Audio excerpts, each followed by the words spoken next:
And the modern secular state has replaced the Khilafah.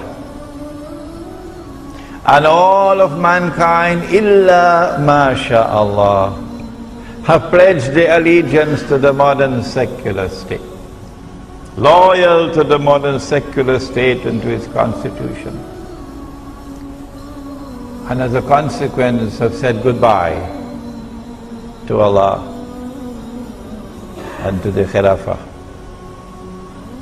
The modern secular state says, no, Allah is not Al-Malik. Sovereignty does not reside with Allah. Sovereignty resides with the state. The people are sovereign, not the Lord who created them. You don't need a PhD to understand that that is shirk. And that's the one sin that Allah will never forgive.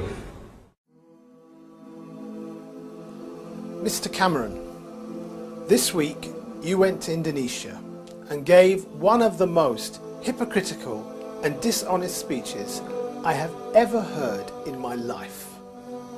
It was dishonest because you went there to sell them guns, bombs, planes, but also to flog them democracy.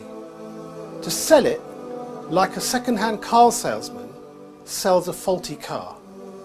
No brakes, faulty engine, but go on, take it. Take it for a drive. Take this democracy, which you didn't tell them back in Britain is increasingly getting a more and more soiled name. Democracy, you didn't tell them, mixes money and power like no other political system. Go and ask them in Russia, where Putin is famous for corruption. Go and ask them in India, where corruption is rife. Ask them in Pakistan, Bangladesh, Iraq, Afghanistan. Everywhere you go, democracy mixes money and power and corrupts politicians. And that's what you told them to have in Indonesia. That was the lie you sold them. And as for the hypocrisy, when you started to say that the people of the Middle East want freedom and the authoritarian regimes are against democracy, you never told them that you backed those authoritarian regimes. Last year you went to sell them arms like you're selling arms in Indonesia today. You didn't tell them when you walked arm in arm with Aung San Suu Kyi that British government rendered Abdul Hakim Belhaj from Libya to be tortured. You didn't tell them that in Britain you lock up Muslims, your minority population, you lock them up for 7 or 8 years without a charge, without a trial, without showing them any evidence, like in the case of Babar Ahmed. And then you have the gall to tell them that you stand for freedom and democracy.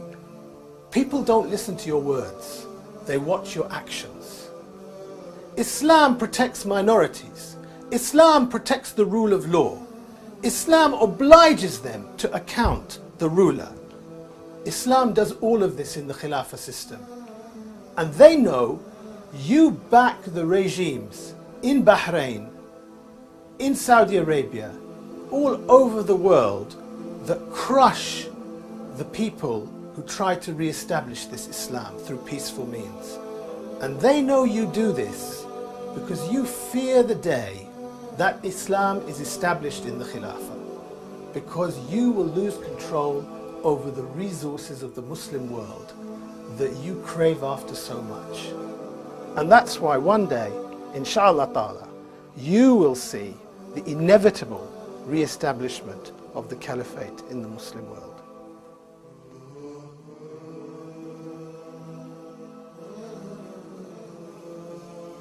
Capitalism today actually has failed.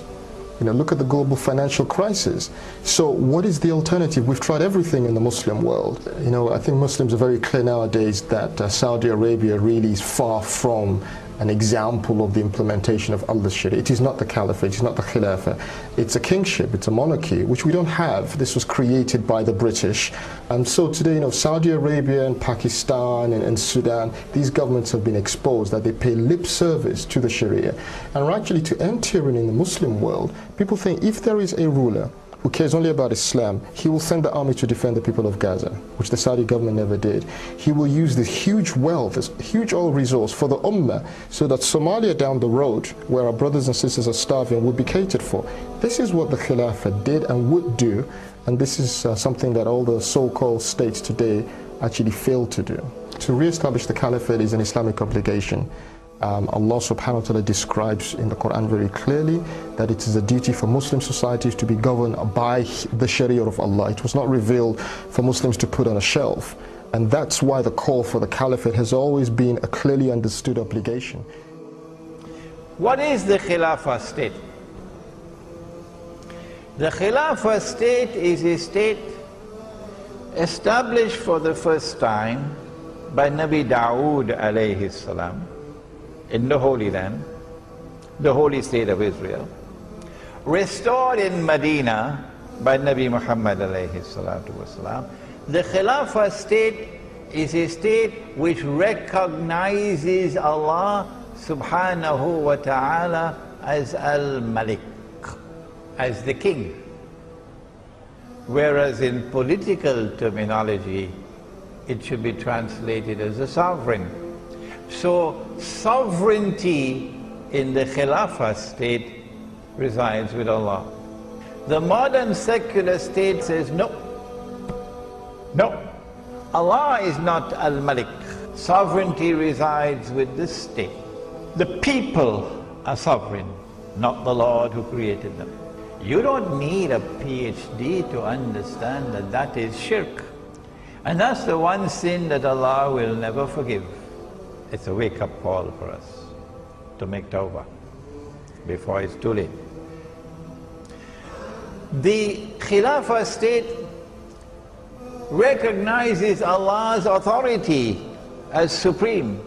He is Al-Akbar. The modern secular state says no. The authority of the state is supreme. There is no authority above the state. And the states are all organized under the United Nations organization.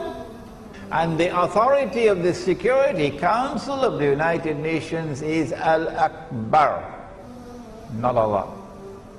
The Khilafah state says that Allah is Al-Hakam, the supreme lawmaker. His law is the supreme law. And when He says haram, no one can make it halal. And when He says halal, no one can make it haram. There is a verse of the Quran which declares that to be shirk, to legalize and make legal what Allah has made haram. That is shirk. The modern secular state says no. Allah is not Al-Hakam. Parliament is Al-Hakam. Parliament makes the law. And the law that comes from Parliament and the law that comes from the United Nations is the supreme law. The modern secular state says that Allah can make it haram, but we can make it halal. And everything, or almost everything, because we have not reached New York as yet. In New York, they now legalize the marriage of a man with a man. And yet you want this, you want your green card, to become an American citizen, so go and stay there and never come back. Those are your people, not ours. The modern secular state says Allah can make it haram, but we can legalize it. Shall I give you some examples? Did you know that Allah prohibited money being lent on interest? Did you know that? Huh? You know that? And did you know that Allah has declared war? War on the money lender lending money on interest? Did you know that?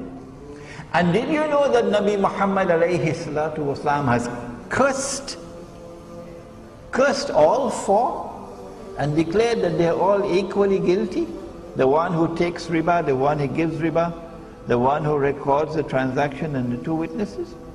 Did you know that he said that riba is constituted of 70 different parts, and the smallest part of riba is equivalent to a man marrying his own mother.